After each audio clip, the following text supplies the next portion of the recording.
It's literally raining so much, but I have to show you guys this garden development.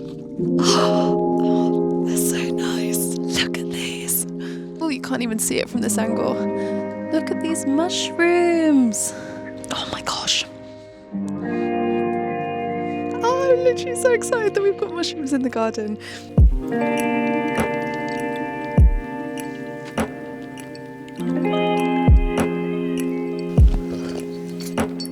Okay, hello, welcome back to Cozy Gardening, the show where we do cozy garden chores and make cozy homes for wildlife. I hope you're all having a lovely day. It has been raining here for a solid week. So if you watched the first episode of Cozy Gardening, you will know that one of my dreams for my garden is to establish a wildflower lawn. Wildflower lawns are something really important that you guys can do if you do have a patch of grass or even a container that you can fill with wildflowers. The UK is one of the most nature depleted countries in the world, which is a sad fact. And the thing that is really scary when we have a lack of our native wildflowers is that there are lots of insects and other creatures that come to rely on the native crops of their homeland. You know, these things evolve together, and there are definitely certain forms of moth or butterfly that are dependent on one kind of plant growing for vital parts of their life cycle, like where they lay eggs or where they feed. So being able to put some of these native plants back in and have patches that are not just, you know, uniform monoculture grass, but have a variety of different native plants is really important for those insects to keep thriving and keep coming back. The other reason that insects aren't always able to access these plants is we just don't grow them long enough. So a lot of times people will have different plants in their lawns, but they cut them short all the time. And so the plants that are there never flower and they never get to those life stages that help the insects and the other creatures around them. They never create fruit or seeds that birds can eat. We also know that if you are able to grow a patch long, it becomes a habitat, it becomes a shelter for all different small mammals, even lizards, things like that. I absolutely love grasshoppers, and the idea of having a long patch that is just full of singing grasshoppers is a joyful thought to me. So for all of those reasons, I really want to establish a wildflower patch in the garden. Plus I think they look beautiful. I love that look of a kind of messy countryside colourful patch. So my lawn already seems to have a lot of different things coming through, which is great. I definitely don't have a monoculture of just grass out there. It's not just turf, it's got clover, it's got little random bits that are coming through, which has been really exciting. And one of the things that I've been really wanting to do to help those things come through is plant some yellow rattle. Yellow rattle is a semi-parasitic wildflower that latches onto the root systems of grass and takes some of the nutrition out of the grass roots, so that grass doesn't grow as thickly or as abundantly as it would otherwise.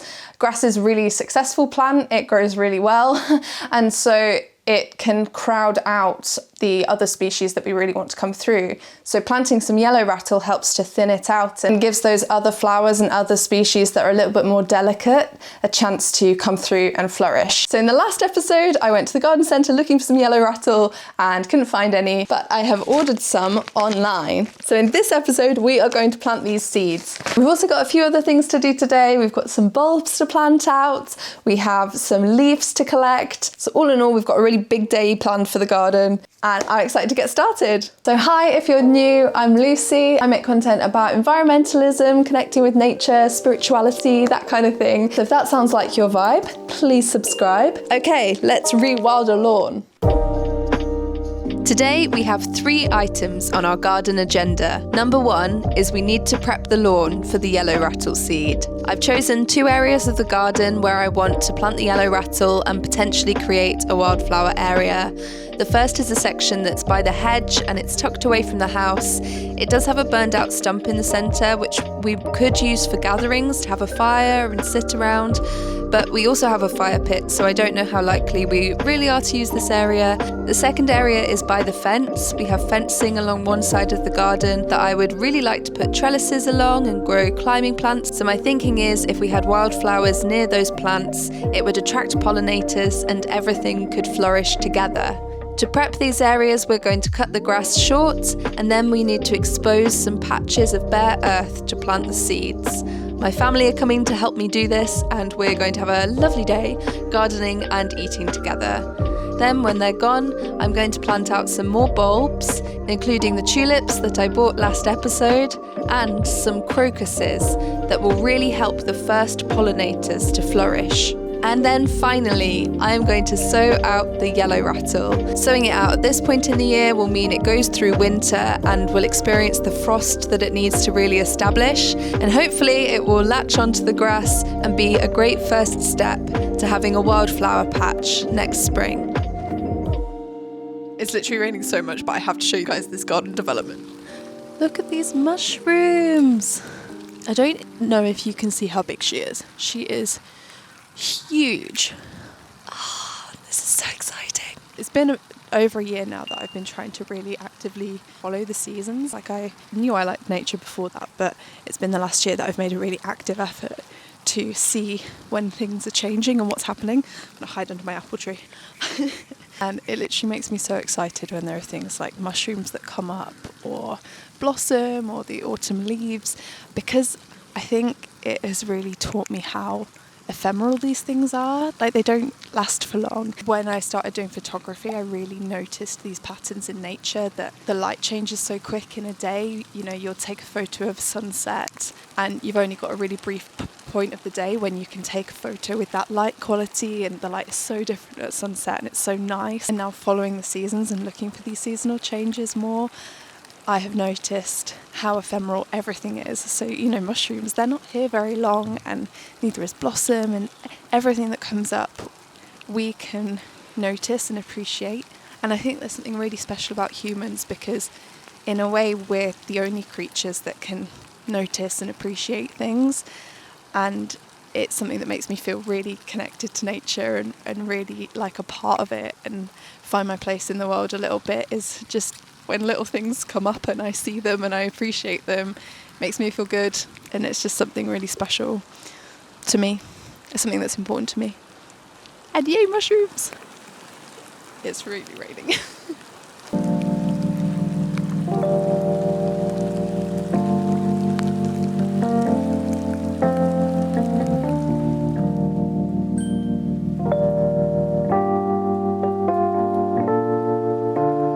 Okay, good morning. This is chutney batch 4. This one has apricots and raisins, as well as the apples. So today, when I have put my chutney in my jars, we have a few jobs to be doing. My family are coming, which I'm very grateful for. They are going to help me prep the lawn so I can plant my yellow rattle. They're also helping us paint our house, because this is a new house. And we have some painting that we want to do. So this morning I've just got a few bits and bobs to do to prep for them coming, and then later we are going to cut the grass and we're going to do something called scarifying. So yeah, let me get these chutney in these jars, and then we will make some food and talk about today's plan.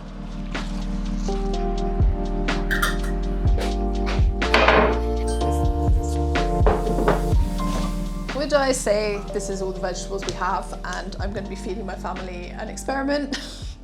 Yes, I would. Okay, so today we are going to be prepping the lawn. We have a couple of places that are away from the tree, so they don't have all of the apples landing on them, and also they might be patches that we don't walk over much. I'm trying to keep my options a little bit open, so if I do need to cut one a bit shorter, then there are two where we've done the yellow rattle and we've kind of let wild things come through. So to prep the grass for the seeds, we need to cut the grass short, and we also need to, we're gonna try something called scarifying today. I'm a little bit nervous about the scarifying, because it's basically, it rips all of the dead thatch out of your lawn. Your grass kind of grows on top of the grass that was there and has died. And scarifying is a process of ripping out that thatch that's built up. So it will stop those grass nutrients being added to the soil, and it will create those good conditions for wildflowers to come through. I mentioned this to my dad and he was like, oh yeah, I've got a scarifying machine. And I was like, because I'm not like I don't super love machines in the garden, but you know, I don't want to live in the past, and we have got like a large patch to do. So I was like, yeah, it would be good to do the scarifying machine rather than me just having a go at a patch and then getting bored, you know, with my hand tools and not finishing it and not kind of getting it done. Also, Hugh said scarifying is a little bit scary because you do it and it makes you look like you've just destroyed your lawn, you've just destroyed all your grass, which is kind of what we're trying to do. We're trying to thin the grass, but it might be terrible. So I'm a little bit nervous. That's the other reason why we're not doing the whole garden, because I don't want to ruin the whole garden. But it will be fine. I've had gardens basically pulled back to nothing by landlords before, and they've always grown back, even with weed killer and stuff. So I think it will be fine. The scarifying is kind of a bit belt and braces. The main thing that the yellow rattle needs is for the grass to be cut really short. Yeah, and then we'll try the scarifying. Is it scarifying? Scarifying. My plan for lunch, by the way, is we're going to roast all of these vegetables, and then we are going to add some vegan chicken, some pesto and some orzo. Make a nice orzo bake and serve it with some bread. Okay.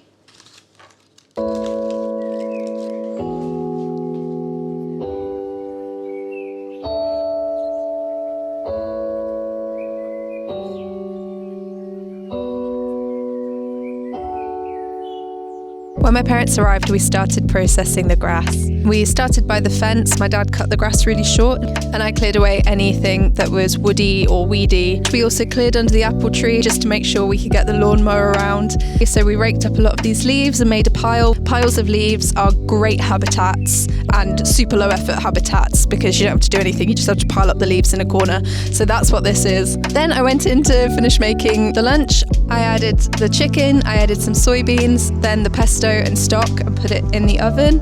Meanwhile, my dad set about with the scarifying machine. Shout out to Dad for doing this in the rain, and also for avoiding my verbena plant, which I really, really appreciated. The real cozy gardening is going inside while your parents do the gardening. One thing that I used to really struggle with gardening was the idea of being destructive, you know, upsetting the balance of an ecosystem or getting rid of something that was valuable. And I do think these are worthwhile considerations, thinking about the impact of your gardening on the wildlife that come to your garden. It was the book Braiding Sweetgrass by Robin Wall Kimmerer that really helped me to kind of reframe my ideas around destructiveness in the garden. She talks in the book a lot about sweetgrass, which is this crop grown by the Native American tribe that she comes from. And I was really expecting it to be about kind of letting nature be. But a lot of this book is actually about the interaction between humans and nature, how we have tools like our hands that can make us really useful parts of the natural system. She talks about how the pruning and the weeding around sweetgrass helps it to thrive long term and helps the crop to survive. And it really helped me think about how I can use my human skills and my capabilities to make a space better. I don't want to be needlessly destructive, but sometimes, you know, clearing something away, it's not destroying it. They've got root systems and they'll come back. And it will also make room for things that might be more beneficial, like how I'm trying to thin out the grass so that I can have wildflowers, so that pollinators can flourish. You know, we are great problem solvers and we are capable of big picture thinking. That really helps me to kind of stop getting in my own way in terms of these bigger goals that I have for the garden. I think a lot of us who are quite sensitive, that's something that we often struggle with. So if that is you, if you recognise yourself in that, I want to give you a bit of permission to trust yourself and trust your decision making.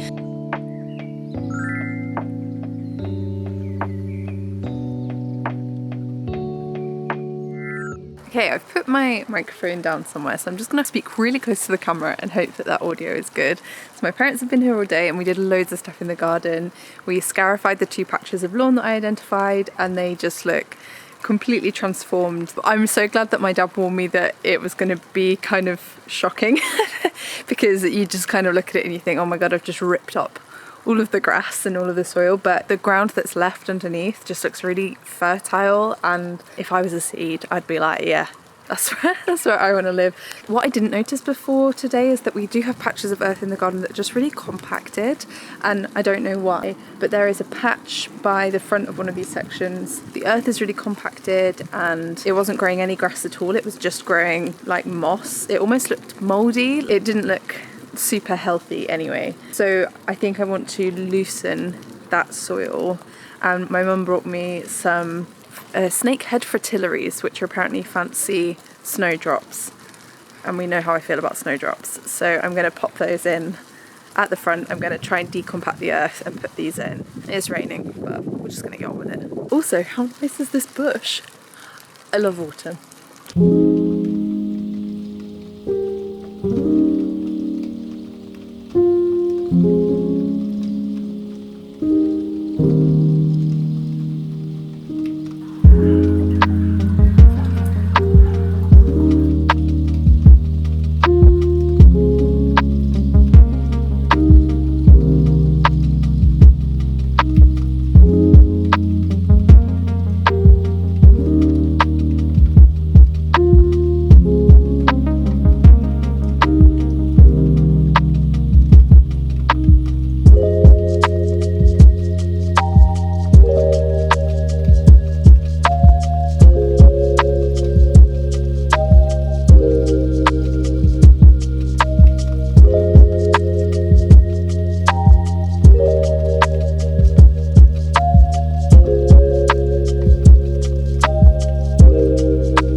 There they are.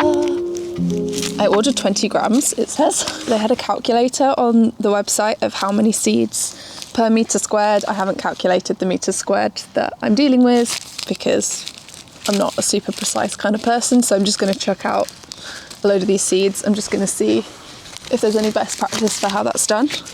Aha! If you're buying yellow rattle yourself, you can buy seeds, which are good to plant at this time of year, but also if you're planting in spring, you can buy plugs, so you can buy the plants, the little baby seedlings, and just put the seedlings in your grass as well. So if the yellow rattle seed doesn't take, I'll probably order a few plugs and try that again in spring.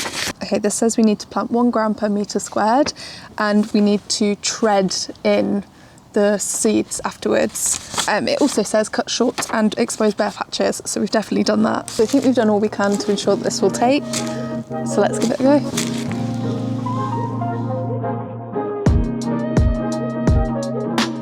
Okay, so I finally got around to planting out the yellow rattle. This was so fun to do. You just throw out some seeds and then stamp them in. It says if you have a really large patch, you can also use a roller, but I really recommend the stamping in. It's super fun. The really important thing for yellow rattle seeds to germinate is for them to experience a period of cold. And I have seen other people simulating this by putting the seeds in a fridge for an extended number of times, say 6 weeks before planting out. So if you are watching this later, that's worth a go, putting some yellow rattle seeds in the fridge, as well as ordering plugs like I mentioned before. This is also a time when you can plant out some other wildflower seeds. I'm not doing that because I want to see what comes up and what's here already. But if it seems like nothing's coming up, I will look into getting some wildflower plugs or planting some seeds in spring or this time next year in order to have that full wildflower meadow effect that I'm looking for.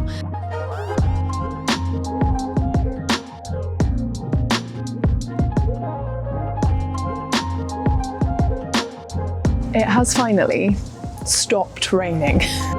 The final thing for this vlog, I got some crocuses to put in.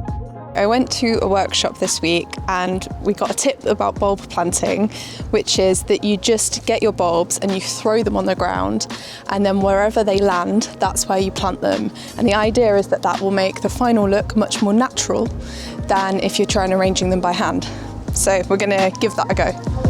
I want to say thank you to Isabel from My Wild Welsh Garden, who left me a great comment about putting in crocuses because they are particularly good for queen bees.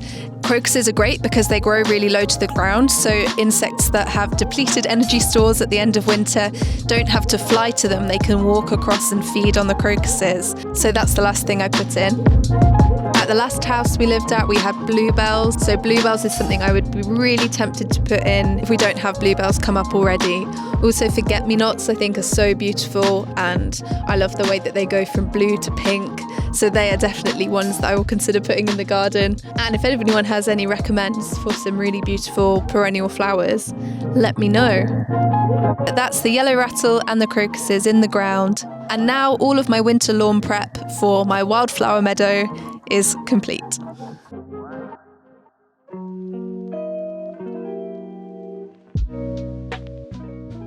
Okay, I thought I'd film the outro in here so you could see the colour that we painted the spare room. Let me know what you think. So that's it for this episode of Cozy Gardening. I hope you had a lovely cozy time. I really recommend doing some yellow rattle planting of your own. It was really fun to tread in, and also you have until the end of December to do so. So you've got time to grow it and let it establish. And there are some other options of other semi-parasitic plants if you don't want yellow rattle or if you can't find yellow rattle, but you want the same effect. Thank you so much for watching. Thank you to everyone who watched episode 1 and left some lovely comments.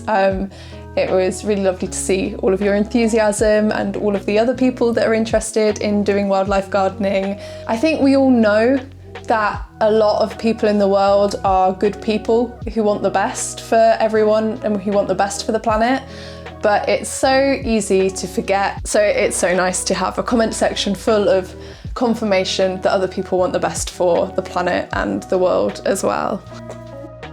I'll be back soon with another episode of Cozy Gardening. If you didn't watch the first one, I have a playlist that I will link, and I also have some other videos up, so check those out as well, especially if you liked my little mushroom interlude. I think the other videos on the channel will be something that you will enjoy. Like and subscribe, and I will see you in the next one. Okay, bye.